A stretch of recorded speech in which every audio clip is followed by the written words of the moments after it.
Hello students, today we will do another topic of accounts, that is a basic concept of accounts. Today we will learn classification classification of accounts. Classification of accounts. Accounts has been classified into two parts. Accounts has been classified into two parts, that is personal account, and the second one is impersonal account. Personal account, and the second one is impersonal account. Impersonal account is again subdivided into two parts, that is real account and nominal account. And nominal account. Personal account, impersonal account are again subdivided into two parts, real account and nominal account. Now, that means basically we have three accounts: personal account, real account and nominal account. Clear? तो अब एक एक करके discuss करते हैं. We'll discuss each and everything. First, personal account. First thing is personal account. Give a heading.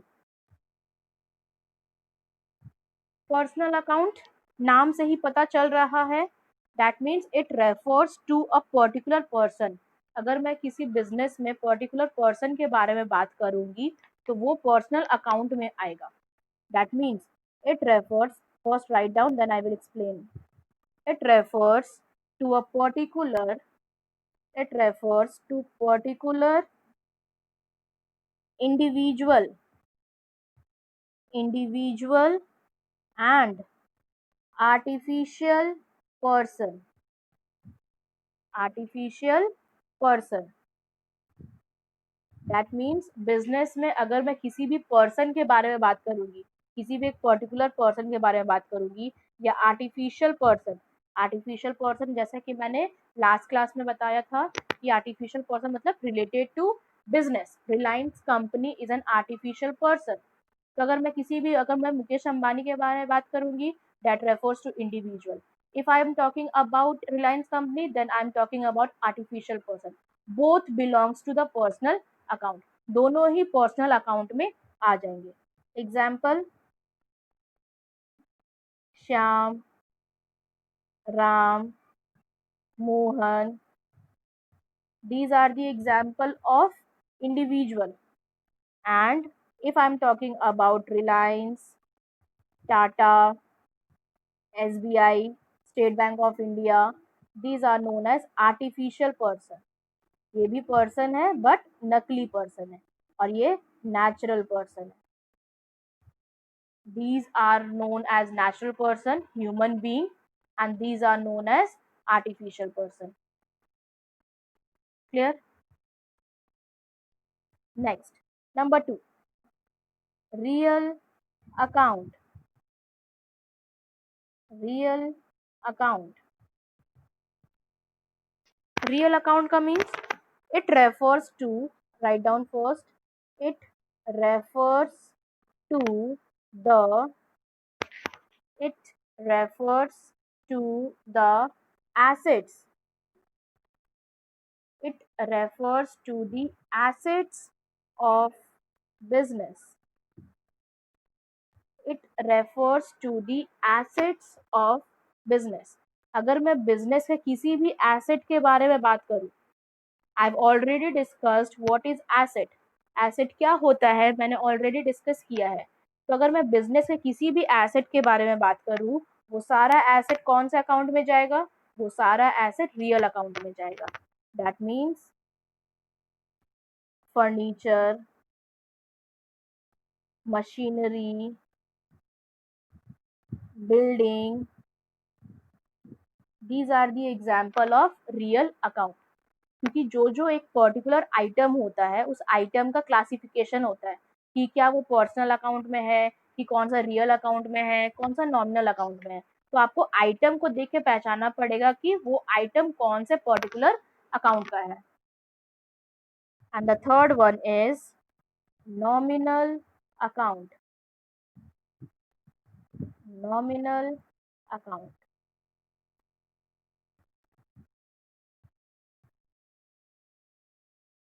nominal account. First write down, then I will explain. It refers it refers to the it refers to the recurring recurring item of business. It refers to the recurring item of business. Underline the word recurring item.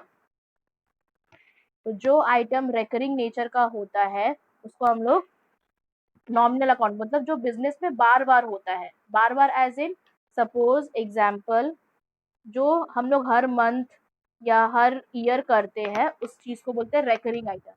जैसे salary, salary हर month देना पड़ेगा। Being a business आप अपने employees को salary हर month दोगे, आप rent हर month पे करोगे, आप लोग ट्यूशन फीस हर मंथ पे करोगे। तो these are the example of nominal account. That means जो खर्चा या जो इनकम बार बार होता है that refers to nominal account. Recurring item, recurring word का मतलब होता है बार बार, कंटिन्यू बेसिस पर। सैलरी आप हर मंथ दोगे, रेंट आप हर मंथ दोगे, ट्यूशन फी आप हर मंथ दोगे। तो these are the example of, जैसे प्रॉफिट, बिजनेस कर रहे हैं तो प्रॉफिट डेली बेसिस पे होगा, तो that is also belongs to the nominal account. Clear? So these are the example of personal, real and nominal. I hope आप लोगों को ये सारा treatment, personal account, real account and nominal account का सारा ट्रीटमेंट समझ में आया होगा, कंसेप्ट समझ में आया होगा। अब हम लोग कुछ कुछ एग्जाम्पल्स करेंगे। एग्जाम्पल एज इन कि कौन सा आइटम किस में जाता है, तो आपको क्लियरिफिकेशन मिलेगा। Okay, write down. Classify the following accounts. अब हम लोग कुछ कुछ एग्जाम्पल्स करेंगे। I will give certain items and you people will have to decide which item belongs to which category. कौन सा आइटम कौन से कैटेगरी में जाएगा ये आप लोग डिसाइड करोगे। ओके, फर्स्ट राइट डाउन, अभी लिखना मत, आप लोग खाली पहले क्वेश्चन लिख लो।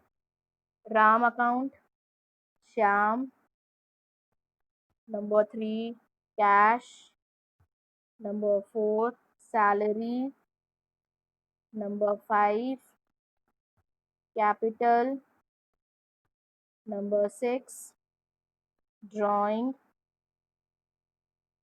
number 7 interest, number 8 commission, number 9 furniture, और number 10 plant. Number 10 plant. So classify the following accounts. Write down Ram, Shyam, cash, salary, capital, drawing, interest, commission, furniture, plant. पहले आप लोग ट्राई करो, देन आई विल एक्सप्लेन। पहले जो video देख रहे हैं तो पहले से अपने से ट्राई करेंगे, उसके बाद आई विल एक्सप्लेन। प्लीज जो वीडियो देख रहे हैं वो स्टॉप कर दे अपने वीडियो को, आंसर अभी ना देखे, वो अपने से एक बार करने का ट्राई करे, then I will explain. Okay, so Ram is a personal account because Ram एक इंडिविजुअल है तो वो पर्सनल अकाउंट में जाएगा। Next we have Shyam, Shyam is also belongs to personal account.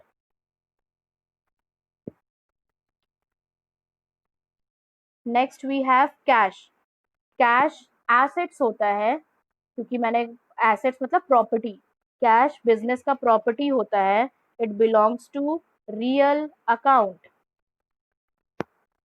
Salary business का खर्चा होता है, क्योंकि सैलरी बिजनेस को देना पड़ेगा, एम्प्लॉयज को देना पड़ता है, तो सैलरी इज एन एक्सपेंस जो कि हर महीना देना पड़ता है, belongs to the nominal account. Next, capital. Capital is a personal account. Why it is personal account? Because capital का मतलब होता है जिस पैसे से बिजनेस स्टार्ट किया जाता है, and the amount invested bye whom, वो पैसा कौन इन्वेस्ट करता है? वो पैसा ओनर इन्वेस्ट करता है. Owner invested money in business and owner belongs to the personal account. That is why capital is a personal account. Is that clear? Similarly, drawing. जैसा कैपिटल वैसे ही drawing. Drawing is also a personal account. आप लोगों ने nominal लिखा होगा या किसी ने रियल लिखा होगा, but drawing is also a personal account because drawing का मतलब होता है अगर ओनर अपने बिजनेस से कुछ भी विड्रॉ करता है अपने पर्सनल यूज के लिए, दैट रेफर्स टू ड्राइंग. तो वो ओनर से रिलेटेड है. कैपिटल ओनर से रिलेटेड, ड्राइंग ओनर से related, and owner belongs to the personal account. Interest. Interest means, that means bank में अगर मैं पैसा डिपॉजिट करके रखती हूँ तो वहाँ से मेरे को इंटरेस्ट मिलता है, या फिर मेरे को इंटरेस्ट पे करना पड़ता है अगर मैंने लोन लिया है तो interest is a nominal account जो कि आपको क्वार्टरली मिलता है या वीकली मिलता है, मंथली मिलता है, तो that is interest. Commission. Business है, या तो कमीशन देंगे या कमीशन मिलेगा, तो वो daily basis, weekly basis, quarterly basis उस तरीके से होगा. तो ये भी हमारा नॉमिनल अकाउंट. जो भी हम लोग टर्म सोचेंगे, सारे के सारे टर्म्स हम लोग बिजनेस के पॉइंट ऑफ व्यू से सोचेंगे. तो अगर बिजनेस के पॉइंट ऑफ व्यू से सोचेंगे तो सारा एकदम क्लियर रहेगा. फर्नीचर, हम लोग ये भी नहीं सोचेंगे कि ओनर को क्या हो रहा है, हम लोग सोचेंगे बिजनेस को क्या हो रहा है. Furniture. Furniture is an asset, so it belongs to the real account. And plant, I said earlier, plant means huge machine, and huge machine is an asset for the business, so it belongs to the real account. I hope आप लोगों को समझ में आया होगा. So that's all for today. Thank you for watching.